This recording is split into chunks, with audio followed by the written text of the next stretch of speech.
Had a few minutes here between duties and wanted to just make a quick video. I've seen some talk about this storm and its track that continually adjusts its way westward, and people are worried about, is this storm going to get into the Gulf and head over to Houston or hit New Orleans or something like that. And you know, Mother Nature being what she is, it's I'm not going to knock anything out of the realm of possibility, but the reason that this storm is going to turn, is something that's not being covered by the mainstream weather media types.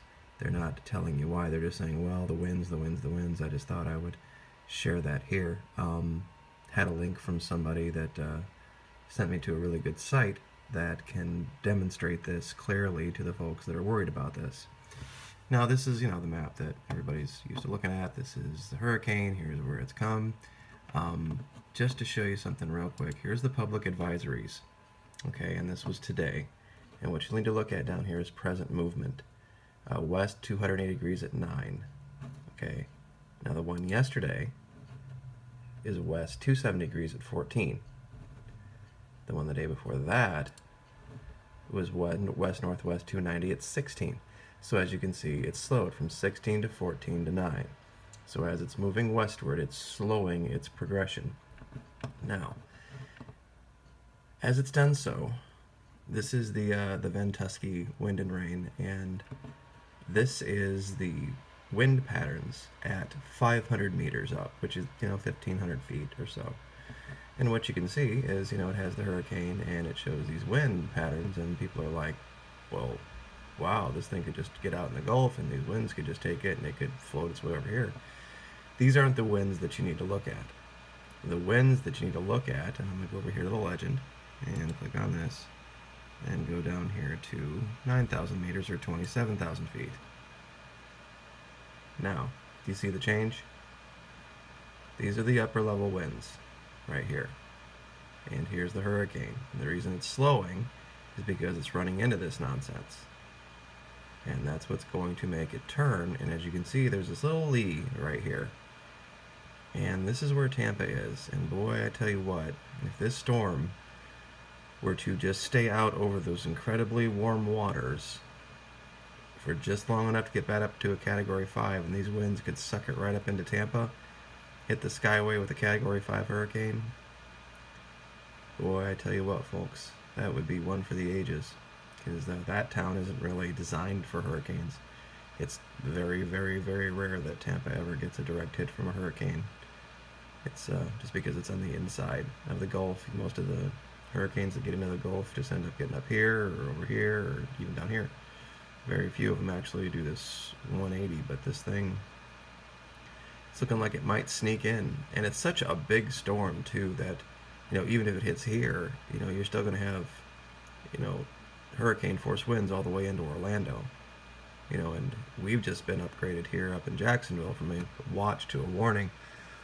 Our particular area doesn't have mandatory evacuations yet, but we're on standby for that. But my loved ones are out of here already, so I'm not necessarily too worried about that myself. But it is over some of the warmest water in the world through here. I've got this legend I'll pick up, and let's see if I can, as you can see here, the dark orange to the burnt brown, I don't know, sienna, whatever I'm going to call it.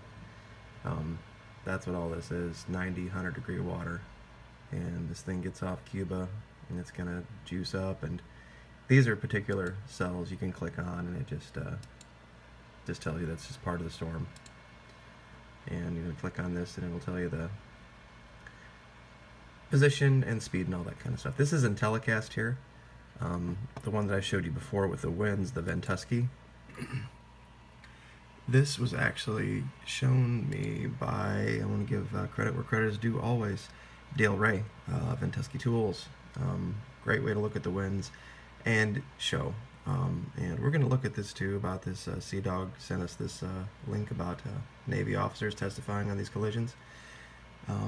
and we'll see what that is about. There's also a story that I have to look at, sent by someone, and I don't have it in front of me, and I should, that apparently someone is looking into the involvement of the Guangzhouwan, Guang space Zhou space WAN.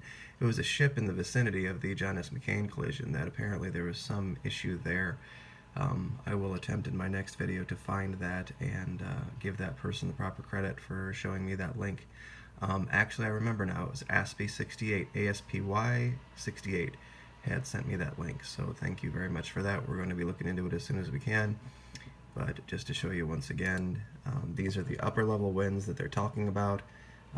Coming in here, this is about 27,000 feet, and here's the hurricane, and that's why it's slowing as it approaches here. And once it gets here, the chances of it, moving directly into the direction of this and coming here or coming here, you're going to see some outer bands, some outer effects of this, but the actual eye wall of the hurricane, I really, really doubt is going to be able to cross this level of wind.